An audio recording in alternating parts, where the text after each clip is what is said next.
शेवगावला महावितरणचा shock, चक्रीवादळानंतर 20 तास वीज गायब, नागरिक त्रस्त, अधिकाऱ्यांचा गलथान कारभार। 11 जून सायंकाळी शेवगाव शहरात आलेल्या चक्रीवादळ आणि पावसामुळे संपूर्ण शहरातील वीज पुरवठा कोलमडला असून खंडोबा नगर फिडर, रेमूर्ती फिडर आणि शास्त्रीनगर फिडरवरील वीज पुरवठा तब्बल 20 तासांपासून खंडित आहे। या अचानक वीज बंदीमुळे संपूर्ण शहरात नागरिकांमध्ये संतापाची लाट उसळली आहे।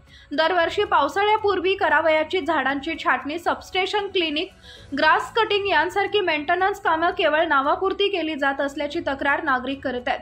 ठेकेदारांकडून लाखो रुपयांचं बिल उचललं जात असतानाही कामाचा दर्जा अत्यंत हलगर्जीपणाचा आहे। कर्मचारी काम टाळतात, जबाबदारीची चुकवणूक, काही कॉन्ट्रॅक्टरवर असलेले कर्मचारी खांबावर चढणार नाही, फ्यूज बदलणार नाही, आत्ता नाही नंतर करतो अशी टाळाटाळीची भाषा वापरत आहेत। यामुळे नागरिकांचे हाल अधिकच वाढले आहेत। प्रभावी अभियंता गैरहजर, जबाबदार कोणी घ्यायची यावरून गोंधळ।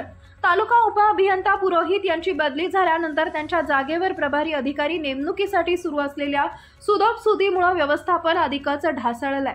महावितरणचे नियुक्त अभियंते कार्यालयात उपस्थित न राहता घरी बसून सूचना देत असल्याचं देखील यंत्रणा ठप्प असल्याचं चित्र दिसत आहे। नागरिकांची मागणी, जबाबदार अधिकाऱ्यांवर कारवाई करा। महावितरणच्या या भोंगळ कारभारामुळे संपूर्ण शहरात संतप्त प्रतिक्रिया उमटत आहेत। दरवर्षी ठराविक ठेकेदारांना कोट्यावधींचं कंत्राट दिलं जातं, मात्र नागरिक अंधारात राहतात अशी नागरिकांची तक्रार आहे। Alauddin Shaikh, India news, Shevgaon, R7।